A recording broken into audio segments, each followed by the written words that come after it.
बिस्मिल्लाहिर्रहमानिर्रहीम। कुर्राए अर्ज़, हमारा होम प्लैनेट, जिसका जन्म निज़ाम शमसी के साथ ही यानी 4.5 बिलियन ईयर्स पहले हुआ। यह निज़ाम शमसी का 5वां बड़ा सैयारा है, जिसका रेडियस 6371 किलोमीटर है। इसे ये एजाज़ भी हासिल है कि यह तमाम टेरेस्ट्रियल प्लैनेट्स में सबसे बड़ा है। सूरज की जानिब से यह तीसरे नंबर पर मौजूद है, जबकि मरकरी और वीनस बिलतरतीब पहले और दूसरे नंबर पर विराजमान हैं।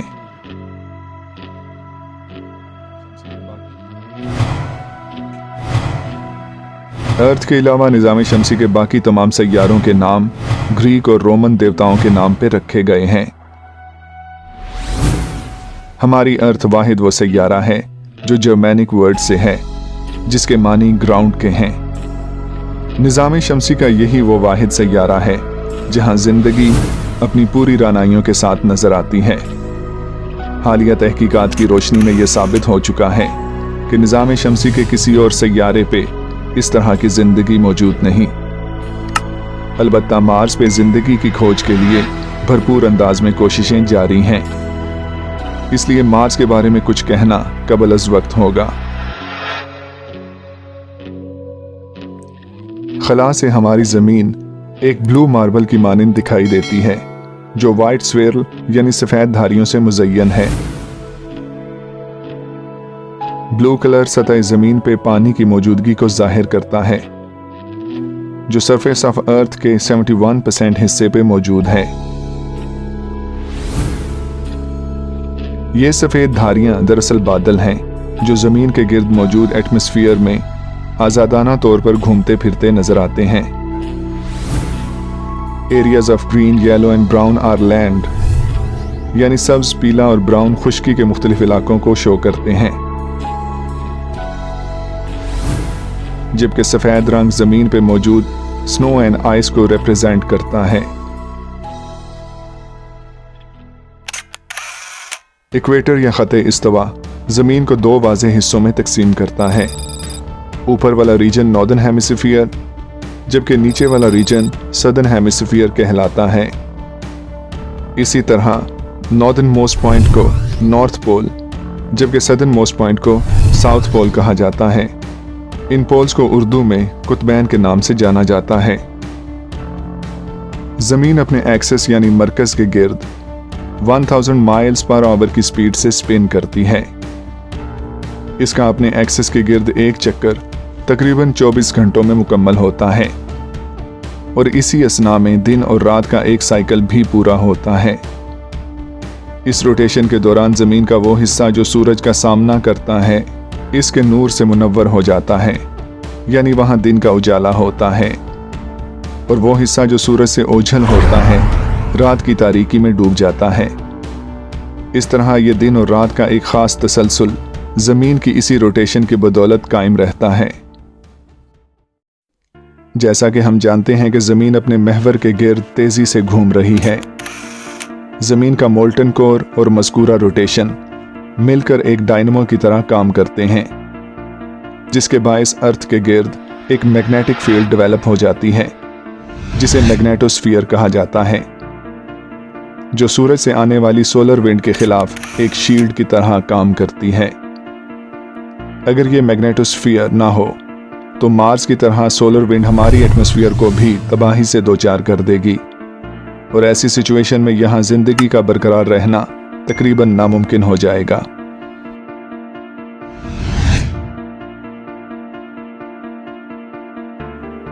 ज़मीन की सतह के नज़दीक एक हिफाजती गिलाफ मौजूद है, जिसे अर्थ एटमॉस्फेयर कहा जाता है।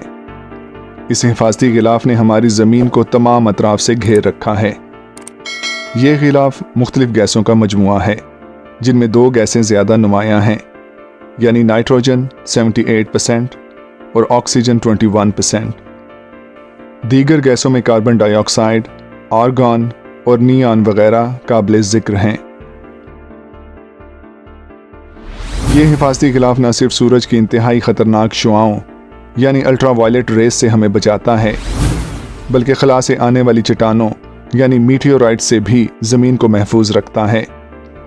जब ये मीटियोराइट्स ज़मीन की हुदूद में दाखिल होने की कोशिश करते हैं तो हमारी एटमॉस्फेयर इन मीटियोराइट्स को ज़मीन के साथ तसादुम से पहले ही फिज़ा में जलाकर भस्म कर देती है।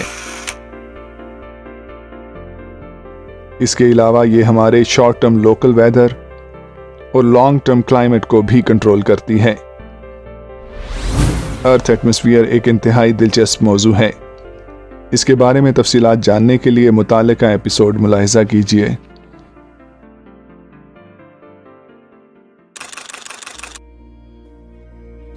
अर्थ वाहिद वो सैयारा है जिसका फ़कत एक सैटेलाइट है जिसे मून कहा जाता है।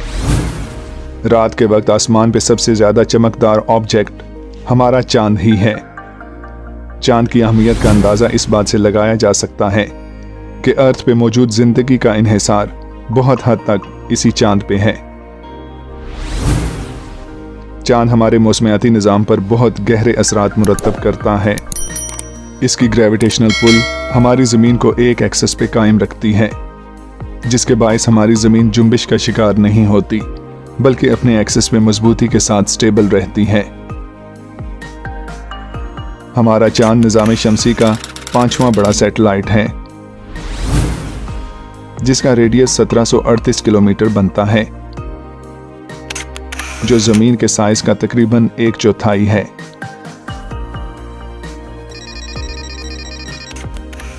ज़मीन से इसका एवरेज डिस्टेंस तकरीबन 3,84,400 किलोमीटर है, यानी ज़मीन और चांद के दरमियान 30 ज़मीनें समा सकती हैं। चांद से मुतालिक हैरत अंगेज़ तफसीलात जानने के लिए मुतालिका एपिसोड मुलाहिज़ा कीजिए।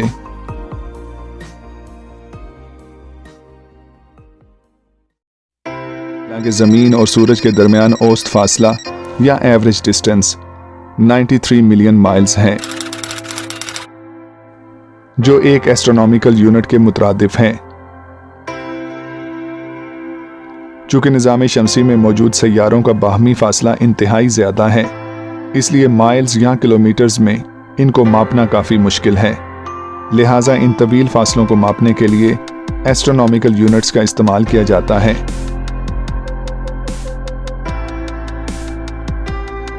सूरज की रोशनी इस एक एस्ट्रोनॉमिकल यूनिट की तवील मुसाफत को तकरीबन 8 मिनट में तय करके ज़मीन तक पहुंचती है।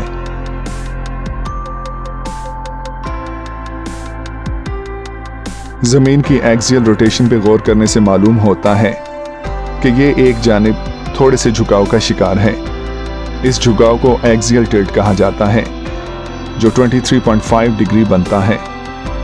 इस एक्सियल टिल्ट के बायस हमारी ज़मीन पे न सिर्फ मुख्तलिफ मौसमों की आमद होती है, बल्कि इसी वजह से कुतबैन यानी पोल्स पे मौजूद बाज़ इलाके महीनों या तो रात की तारीकी में मुसलसल डूबे रहते हैं या फिर सूरज की रोशनी से किसी न किसी सूरत मुसलसल रोशन रहते हैं। जैसा कि हम जानते हैं कि ज़मीन सूरज के गिर्द एक बैज़वी मदार यानी एलिप्टिकल ऑर्बिट में महवे गर्दिश है। इस मदार में रहते हुए ज़मीन सूरज के गिर्द एक चक्कर तकरीबन 365 दिन में मुकम्मल करती है, जिसे हम 1 साल या 1 अर्थ ईयर कहते हैं। इस सफ़र के दौरान ज़मीन का सूरज से फासला एक सा नहीं रहता। दौरान गर्दिश हमारी ज़मीन साल में एक दफ़ा सूरज से इंतहाई करीब जबकि एक दफ़ा इंतहाई दूर होती है। जब ज़मीन सूरज से इंतहाई करीब तरीन फासले पर होती है तो ये फासला सिमट कर 91 मिलियन माइल्स रह जाता है। इस क्लोजेस्ट सोलर अप्रोच को साइंटिफिक टर्म में पेरिहीलियन कहा जाता है, जबकि दूर तरीन फासले यानी फारदेस्ट पॉइंट को एफहीलियन कहा जाता है, जिसमें यह फासला बढ़कर 95 मिलियन माइल्स तक पहुंच जाता है।